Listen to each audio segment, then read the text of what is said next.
He is saying, examine my heart. Examine my heart. He's like, God, look at my heart. Look at my intentions. Show me what's there. Matter of fact, look at verse 23. It says, search me, O God, and know my heart. Now, some of you, maybe you think like I do sometimes, and maybe you think, doesn't God know everything?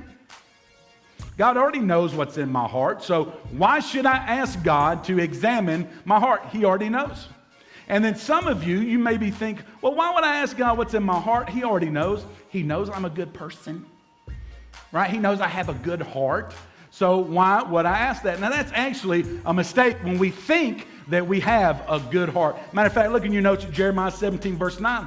We learned without Christ, none of us have a good heart. It says, the heart is deceitful above all things and desperately wicked. I mean, not just like bad, not just like kind of bad, desperately wicked.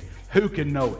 We need to understand that apart from Christ, none of us have a good heart. We deceive others. We deceive ourselves. We ask this question all the time, but raise your hand. Look, how many of you have ever told a lie before?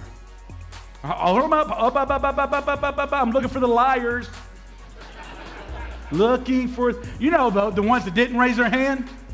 Right? I'm looking for all the liars. We don't just lie to others, we lie to ourselves. I believe that some of the worst lies are lies that we tell ourselves. Often we try to convince ourselves that the bad things we do are okay, that the wrong things are actually fine. It's like a lady, I don't gossip. I just tell everybody what she's doing so they can pray for her. Actually, if you ever start a sentence out like, I don't gossip, you probably do. Amen? And we do this. I've done this. I am so guilty of this. I'm confessing it right now. Examine my heart, Lord. I've said this before. Listen, this ain't gossip. I just want you to know. Have you ever said that? I'm not gossiping. I just think you ought to know. She's a heifer. Amen? I've never said that to any of you.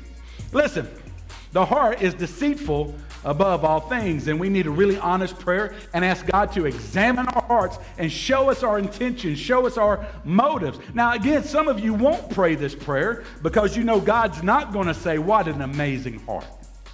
Boy, I hit a home run when I made you. You're so perfect and your heart is so good. If you pray a prayer like this, God, examine my heart. Show me who I am. Show me my motives, my intentions. Show me who I really am. You know that God may answer and basically show you that you're being fake. God might say you're not being real. You're kind of pretending. Maybe you're pretending to be a Christian. Maybe you're pretending to be a good Christian and you're not. Maybe you're a student and you're one person at school. You're another person at home. You're a different person with your party friends. Right? You're so many different people, you don't even know who you are anymore. Maybe some of you men, you're one guy at the shop, and then you're a different guy at home with your wife, and then you're a third guy when you're with your mama, because she won't put up with that. Right? You're faking it. You're pretending. When you pray, examine my heart, it's because we need God to show us things that are not right, that are not pure. But this kind of prayer, being self-aware, helps us to be closer to God.